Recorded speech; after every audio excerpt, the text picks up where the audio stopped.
Kamay black. Grabe guys, iba na talaga nangyayari dito sa ating bansa, no? So, ultimo itong pagla-live ng isang seller sa mismong tahanan nila. Hinold up pa, my goodness guys. Itong video na ito guys ay kuha po ng isang seller na kung saan po ay naitangay din po itong kanyang cellphone na ginamit sa pagla-live, no? Habang nagla-live po siya or nagla-live selling po sa mga bags na kanyang pinapaninda online.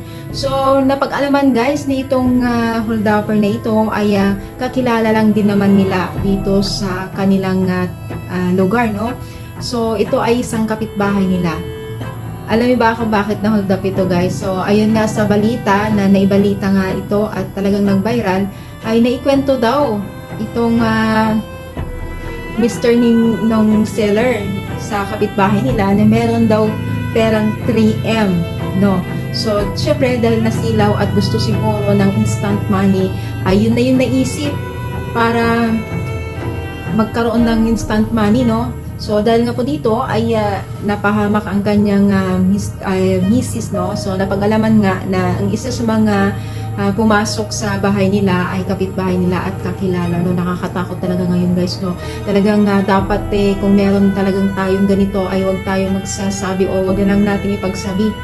O baga, simple lang, maging simple na lang tayo kasi nakakatakot talaga ngayon ng panahon. Marami talagang masasamang loob to. So, umulan po ng komento, marami hindi yung naniniwala at dahil nga po na ibalita at na pangayam nila itong mag-asawa na ito ay ayun, naniwala na sila, no? So, dito po ay naibalik naman po yung mga ilan alahas ng seller, no? Pero yung iba daw na ipagbenta na daw, no?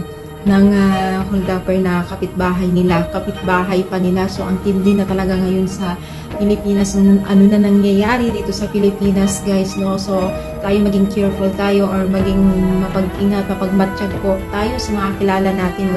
Wag tayong basta-basta magtitiwala. So, hindi naman po masama yung pagkakaroon ng ating baga, magtiram din po tayo ng tiwala or ingat sa sarili. Wag lang tayong basta-basta magtiwala na kahit minsan matagal na natin silang kakilala, hindi natin alam na meron pala silang masasamang plano, no? Kaya mag-ingat-ingat po tayo guys kasi sobra iba na talaga ang panahon ngayon, no?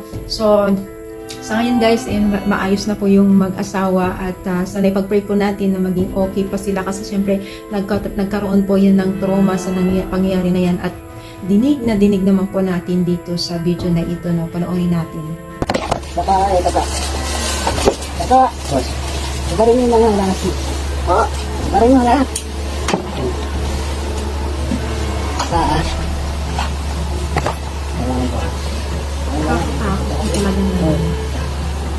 Asan tayo?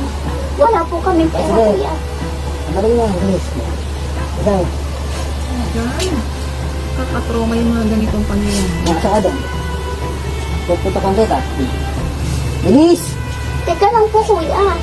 Dapa. Dapa ka. Nakakatakot na talaga ngayon. Teka po, hindi ko kasi kalab.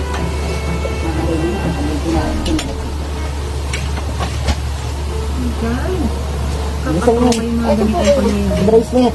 Teka lang po.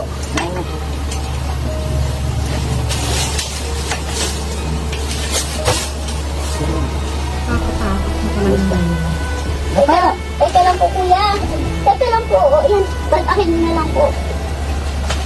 Ayan po. Ito nga dito. Kuya, hindi po matanggal. Nakaano po, kailangan po. Ayan po, kuya. Wala na po. Ayan na. Nabasa ka sa loob. Ay, sige po. Ayan, sige pa.